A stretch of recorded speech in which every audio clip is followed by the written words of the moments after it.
My name is ROCIO HERBERT. I'm a director of outreach at Blue Dot Change. And how would you describe the work and the mission that you do there?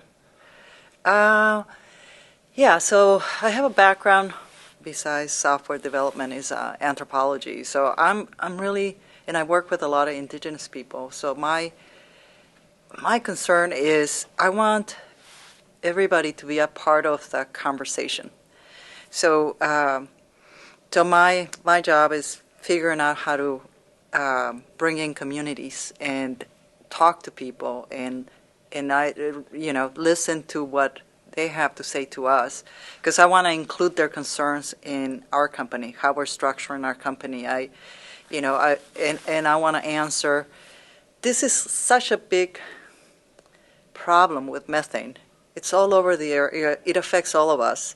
And even though we're going to be operating in the open sea, international waters, out in the ocean, but it affects all of us. So my job is to just bring what we're doing to communities and to listen to them and include their concerns. That's basically, and I see that I'll need to, it keeps changing, right? But there's a education element that I was not thinking about. So at any rate, I think whatever the community needs, that's my job, is to provide that. Okay. What kind of steps have you taken so far? Have you, in your outreach, have you connected with, I don't know, schools, organizations? I've connected with indigenous peoples, indigenous groups. I wanted to see what they're dealing with, what their thoughts are about, what's going on, if they're aware.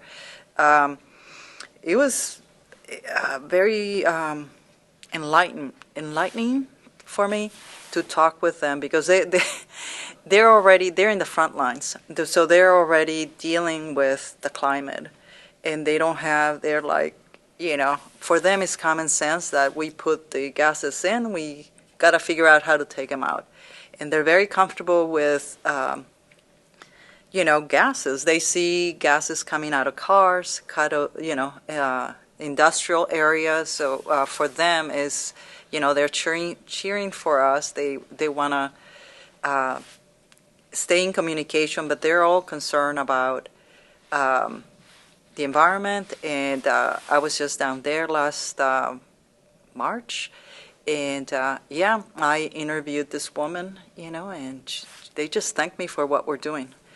And so I really want to make a difference, because the indigenous peoples, anyways, they're affected the most.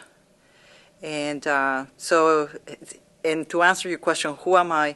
I'm passionate about this. So your question was about organizations. So I've talked to some nonprofits in the Pacific Islands, and specifically in contacted Pachamama. They're in South America, and visited Ecuador, indigenous peoples, and then I'm, creating a program as we are doing the chemistry here in the lab. And the next step for me is to go and reach out to the Pacific Islands. I'm really concerned about the communities in the Pacific Islands, and I wish there was an impact with sea level rise, but that's another story. So, we're just doing methane, which is just one part of the deal. And then, eventually other organizations, Greenpeace, and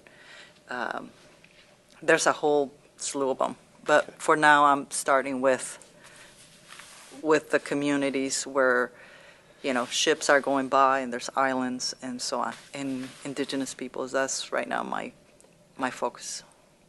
So it's also a two-way street, I guess, and sometimes we kind of are over-impressed with intelligence and forget wisdom.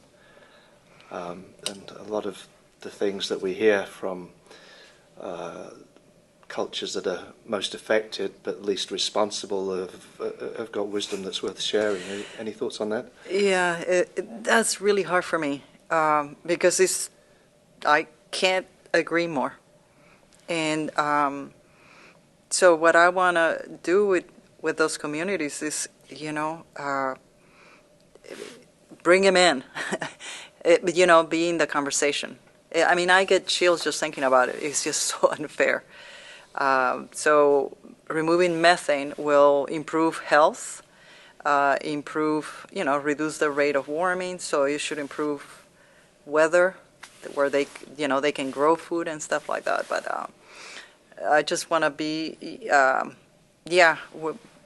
removing methane is not going to take care of all the issues, but it will take care of a lot of issues that, affects them as they breathe the air and affects their health worse and so on. I don't know if I answer your question. This is a really tough question for me. Okay, that's great, thanks. I just want to get a walking